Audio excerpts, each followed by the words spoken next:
ఇలాంటి మరిన్ని వీడియోల కోసం మా ఛానల్ని లైక్ చేయండి, సబ్స్క్రైబ్ చేయండి, బెల్ ఐకాన్ను యాక్టివేషన్ చేయండి. హాయ్, నా పేరు సుధీర్. ఈరోజు మన భారతీయుడు 2 సినిమా గురించి రివ్యూ ఇస్తున్నాం.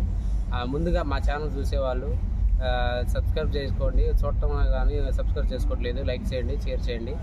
ముందుగా భారతీయుడు 2 గురించి చెప్పాల్సి వస్తే, భారతీయుడు 1లో మనకేం జరిగిందో తెలుసుకోవాలి. భారతీయుడు 1 దాదాపు మనకి వచ్చి 18 సంవత్సరాలు అవుతుంది. అంటే ఈ 18 సంవత్సరాలు శంకర్ గారు ఓన్లీ అవినీతి కరప్షన్ మీద బాగా అవినీతి ఉందని సినిమా తీశారు. అది సొంత భారతీయుడికి అన్యాయం జరిగిద్ది. లంచం కొడుతాను ఈయన హాస్పిటల్లో కొద్దిగా లంచం జరిగిద్ది. వాళ్ళ కుటుంబ బాధ కూడా చాలా ఇబ్బందులు పడింది. ఇది అన్నిటికీ తట్టుకోవాలని భారతీయుడిగా నేను అవతారం ఎత్తాలని నిర్ణయించుకొని కొన్న కొడుకులు కూడా చంపుతాడు, ఇది తెలుసు. మళ్ళీ తర్వాత సినిమా అయిపోయిన తర్వాత లాస్ట్లో మళ్ళీ ఏమైనా అవినీతి జరిగితే నేను కంబ్యాక్ వస్తానని చెప్పి రివీల్ చేస్తాడు భారతీయుడు 1లో శంకర్ గారు. ఇప్పుడు ఏంటంటే భారతీయుడు 2 అలాగే స్టార్టింగ్లో సినిమా వచ్చేసి ఒక 20 నిమిషాల దాకా హీరో కనపడడం. 20 నిమిషాలు ఏంటంటే ఫస్ట్ 20 నిమిషాలు ఏంటంటే ఏ ఉద్యోగాలైనా లంచం అని, తర్వాత ఎటువంటి హాస్పిటల్లో కూడా లంచం అని, తర్వాత అన్ని డిపార్ట్మెంట్లో లంచాలు తీసుకుంటే పని అవుతుందని, లంచం తీసుకోకపోతే పని కావట్లేదని అన్ని డిపార్ట్మెంట్లో జనాలందరూ విసిగిపోతారు. ఈ విసుగుని అంచాలంటే అతను రైట్ పర్సన్ అతను రావాలని జనాలందరూ ఆశపడుతుంటారు. అందులో ముఖ్యంగా సిద్ధార్థ్కి హీరో భారతీయుడు 2కి ఎటువంటి సంబంధం లేదు. ఒక సిద్ధార్థ్ ఓన్లీ ఒక జర్నలిస్టు, రకుల్ప్రీత్ సింగ్ అతను ప్రేయస్ అనమాట. ఒక జర్నలిస్ట్ కూడా చివరికి ఇదంతా అవినీతి జరుగుతుంది, అన్ని షూట్ చేయటం ఇవన్నీ చేస్తూ ఉంటాడు.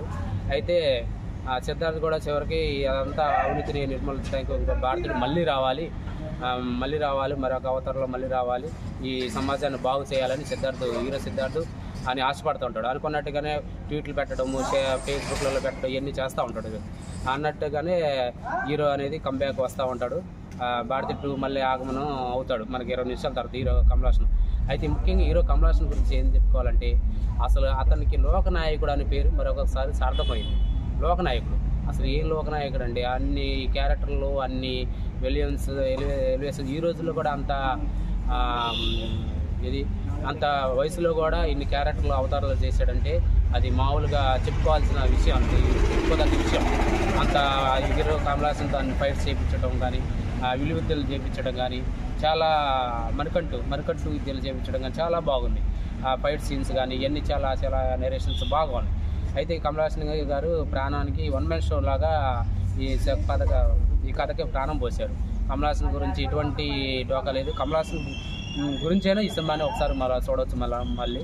అయితే సిద్ధార్థ్, రకుల్ప్రీత్ సింగ్ వీళ్ళందరూ తన పాత్ర మేరకు న్యాయం చేశారు. సిద్ధార్థ్ కూడా పాత్ర దాదాపు హీరోతో పాటు అటు ఇటుగా కొద్దిగా ఉన్నా కూడా మెయిన్ హీరో మీదే కథ నడిచింది. అలాగే సిద్ధార్థ్ పాత్ర కూడా మెయిన్ అట్టే ఉంటుంది జర్నలిస్ట్గా. తర్వాత ఒక నాటలో సిద్ధార్థ్ కూడా ఈ భారతీయుడు వచ్చి అట్లా అవినీతి పరులు చంపుతూ ఉండంటే సిద్ధార్థ్ కూడా అసలు మళ్ళీ భారతీయుడు వచ్చేలా అవినీతి పరులు చంపుతుండు, అసలు ఈయన మళ్ళీ వెళ్ళాలి కంబ్యాక్, అసలు వద్దు ఈయన అని ఆశయించుకునే పరిస్థితికి వస్తాడు సిద్ధార్థ్.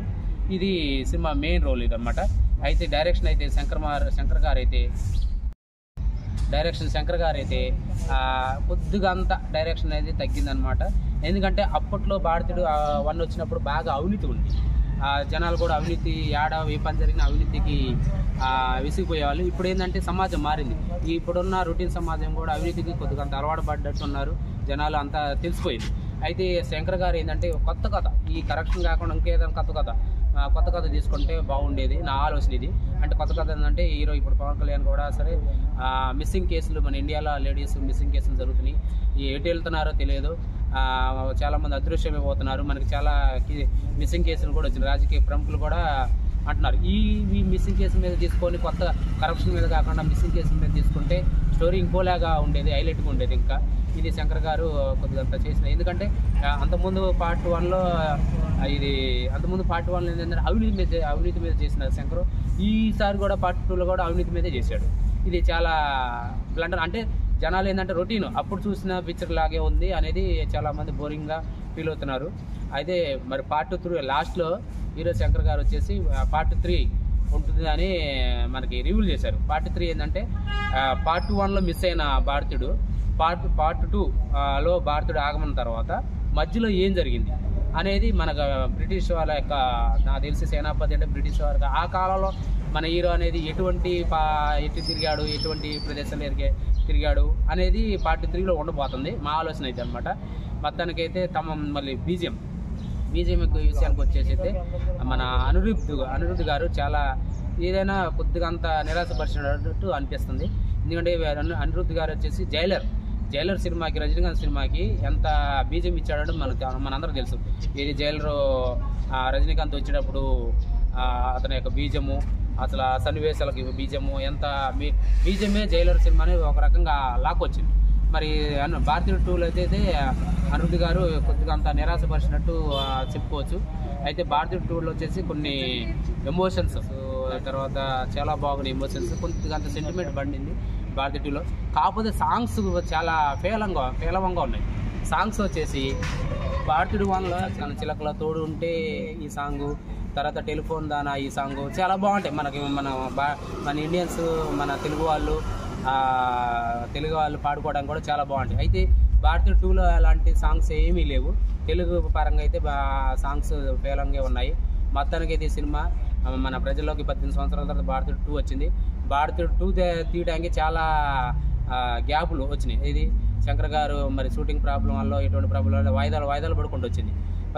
మరి భారతీయుడు 3 ఎన్ని సంవత్సరాలకి రివీల్ చేస్తాడని చూడాలి. భారతీయుడు దీనికంటే మా ఆలోచన ఏంటంటే భారతీయుడు 1 కంటే భారతీయుడు కొద్దిగా అంత అంటే 70, భారతీయుడు 1 100% సినిమా అనుకుంటే స్ట్రైక్ రేట్ ఇస్తే భారతీయుడు 2 వచ్చేసి మేము 70% స్ట్రైక్ రేట్ ఇస్తాం అనమాట. భారతీయుడు 3 చాలా బాగుంటుందని మా ఆలోచన. ఎందుకంటే మనకి ప్రేక్షకులకి ఏదో జరుగుతుంది, తర్వాత ఏదో ఉండబోతుందని బాగా రివ్యూ చేశాడు. ఇంట్రెస్ట్ అనేది, క్యూరియాసిటీ అనేది కలిగించాడు శంకర్. ఇది సినిమాకి తగ్గ హైలైట్ సీన్స్. అదే వెన్నెల కిషోర్ కానీ, బ్రహ్మానందం కానీ వీళ్ళందరూ చాలా పండించారు, చాలా పాత్ర తగ్గట్టు న్యాయం చేశారు. అయితే బీజం అయితే సాఫీగా ఉంది. అయితే ఇంకోటి విలన్ పాత్ర గురించి చెప్పుకోవాలి. ఎస్జే సూర్య అయితే మామూలుగా ప్రాణం పోసాడు. ఇది అప్పట్లో మహేష్ బాబు నటించిన సినిమాలో కూడా విలన్ పాత్ర ఎలా చేశాడో ఇప్పట్లో కూడా ఈ సినిమాకి విలన్ పాత్ర ప్రాణం పోసాడు. ఇది బాబీ సింహ కానీ, ఎస్జే సూర్య కానీ ప్రాణం పోసారు. వాళ్ళ పరిధి తగ్గట్టు బాగా నటించారు. మొత్తానికి అయితే ఓవరాల్గా సినిమా అయితే జనాలకు వచ్చింది. జనాలు అయితే కొంతమంది ఎవరెస్ట్ అంటున్నారు, కొంతమంది ఇట్ అంటున్నారు, సినిమా బాగుందంటున్నారు. ఏదైనా అయితే మా ఛానల్ తరఫున అయితే సినిమా అయితే, ఎందుకంటే పార్ట్ 1 చూసినాం కాబట్టి పార్ట్ 2 కూడా ఇదే చెందింది కాబట్టి స్టోరీలు అనేది కొత్తగా అనేది ప్రేక్షకులకి రుచించట్లా. కాబట్టి ఒక సాఫీగా ఒకసారి కమల్ హాసన్ గెటప్ అసలు మళ్ళీ కరెక్షన్ ఎలా జరుగుతుంది అనేది జనాల్లో మళ్ళీ తెలుసుకోవచ్చు. అంటే ఈ సినిమా ఒకసారి చూడవచ్చు. మా రేటింగ్ వచ్చేసి దాదాపు 5కి వచ్చేసి 2.5 ఇచ్చుకోవచ్చు సినిమా. మొత్తానికి అయితే ఎటువంటి అంచనాలు లేకుండా, ఆశించకుండా సినిమాని ఒక ప్రేక్షకులాగా వచ్చి చూడవచ్చు అనమాట. ఇదండి మా ఛానల్ రివ్యూ. మా ఛానల్ని సబ్స్క్రైబ్ చేసుకోండి, ప్లీజ్ షేర్ చేయండి.